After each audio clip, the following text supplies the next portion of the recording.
Hi everyone, my name is V. Chandra, and today my topic is a meeting of materials integrating diverse semiconductor technologies for improved performance at lower cost.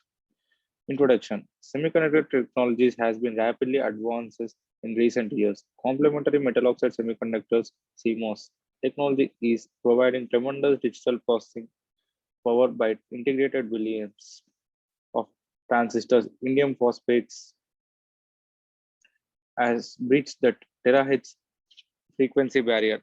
Gallium nitride is offering unprecedented solid state RF power across the microwave spectrum. Diverse accessible heterogeneous integration allows engineers to take advantages of all of these advanced by combining them along with other semiconductor technologies onto a single chip. DAHI offers the ultimate in RF mixed signals and digital compatibility for future mobile applications that will demand smaller size and weight with lower power and cost. The players on the CMOS stage, two distinct transistor technologies of different DC and RF characteristics are available for DAHI integration. Both TF4 and TF5 devices use the MBE growth double in HBT structure with an N-type doped INP emitter terminated and with an enriched heavily doped in gallium arsenide cap layer for low emitter contact resistance. The base layer uses a compositionally graded in-gas material doped P plus to obtain low based resistance. In PNP, low collector layer thickness and doped levels are adjusted to a support variant current density operations and breakdowns. TF4 is based on a 6.5 emitter with peak cutoff frequency of 150 gigahertz at 1.5 mA or nm square. Maximum current density TFI transistors are uses a more advanced player profile, reduce vertical transport, and device scaling millennium emitters with width of 0.25 mm. For superior RF performance. The electrical parameters and performance are highlighted in figure 5. You can go through these figures. In the figure 5, the electrical parameters and performance of NGAS in PMP, TF4 or TF5 technologies for DHA. Let's move on to the top. Comparing the alternatives, several heterogeneous integration approaches the possible in gas. We have experiment with selective exponential growth, metamorphic growth WLP, and the DHI CMOS processes.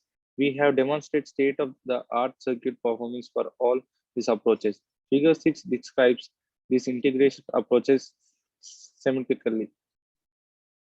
In the selective epitex, heterogeneous technologies, integration technologies, two or more different type of devices.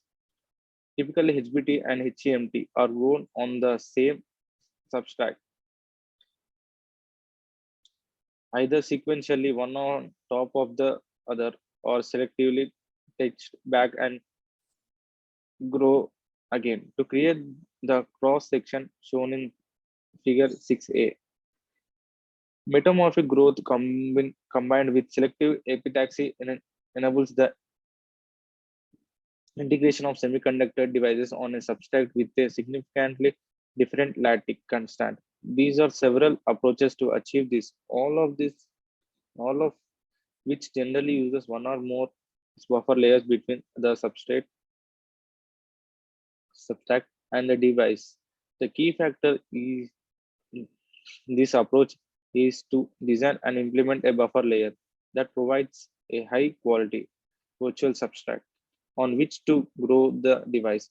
The buffer layer should be carefully designed to minimize the increase in the thermal resistance due to this added material interface. In the wafer level packing approach, the wafer of the individual technologies to be integrated or fully fabricated and bounded together in the wafer level using a metal-to-metal thermo comparison process.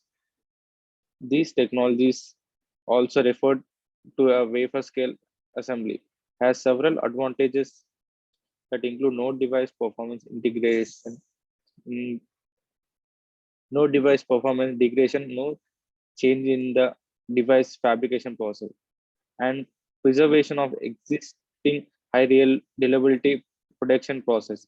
The CMOS heterogeneous integration process developed by NGAS and under the DARPA CMOS program uses chiplet to wafer, metal to metal thermocompression bonding with highly scaled HICs. The CMOS pro- process combines the desired characteristics of low temperature bonding with high yield, low electrical and thermal resistance in the heterogeneous interfaces.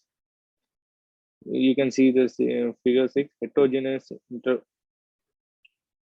integration methods uses or being developed at NGAS selective epitaxy, B metamorphic growth, C wafer level packing, and D CMOS integrations. Let's go to the topic. In a DA or DAHA program, INGAS is leveraging experience from the CMOSs program to develop a process to integrate several high performance third to fifth semiconductor technologies and a high Q passive technology onto the submicron CMOS wafer for phase 1 for the program. The selective technologies for integration are Global Foundry 65 nm CMOS, NGAS, TF4, INP, HPT, and NGAS gallium nitride 20 GAN or SiC HEMT technologies. A top level integration process flows in is illustrated in figure 5. Figure 9. The NGAS DAHA integration process. Turning down the heat. Semiconductor devices failure mechanisms are in general accelerated by operation at high temperature. Foundries typically perform multiple temperature acceleration life tests to establish the maximum operation temperature at which the project mean time to failure meets or exceeds mission requirements. Circuit designers must ensure that device will not exceed reliability limit maximum operations.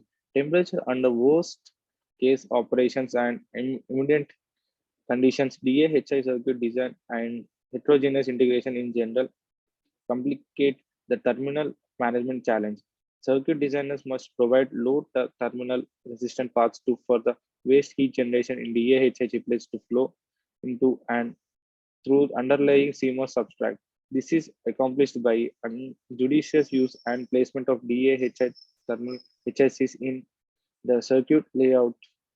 The simple self-heating models typically specifically to handle DAHA thermal analysis problems efficiently. Significant solution time and memory reduction are offered over more traditional computation methods such as thermal finite elements analysis shown in the comparison study present in figure 15.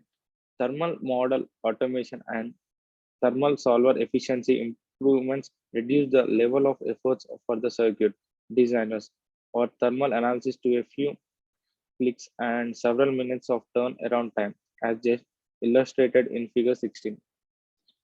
You can go to a figure 15. There's a performance comparison of DAHI CATS with thermal finite elements analysis. And figure 16, the DAHI thermal tool suite reduces the heat and efforts need for thermal analysis TAS, thermal analysis software.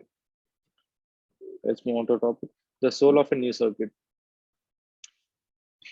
To highlight the advantages of the DAHI approach, we will work through the development of a typical microwave circuit, a voltage controller oscillator, VCO, and amplifier chain. The VCO is a coupled differential design with buffer using the NGAS TF4 INP HBT process. The VCO differential core uses a double dual emitter NP HBT with emitter width of 0.65 nm and total emitter length of 12 nm. The output of the VCO is then transformed coupled to the buffer stage. The buffer stage uses a single emitter NPN HBT with emitter width of 0.6 nm and emitter length of 4 nm. In conclude, I'll conclude my using the DAHI approach and the NGAS DAHI foundry, we were able to successfully design and integrate three different semiconductor technologies in INP, HBT, GAN, HEMT, and SI CMOS. It the micron scale offer enhanced RF performance and INP, HBT, VCO, and the GAN HEMT amplifier were integrated on to a common IBM 65nm CMOS substrate to simultaneously achieve high efficiency, low phase noise, and high output power. With performance closely matched to design simulations support on D by DARPA DAHA challenge. The challenge Northrop Grumman has developed a working foundry capable of delivering heterogeneous integration circuit to a microwave market. Thanking, I have completed my presentation. Here is my presentation. Thanking you.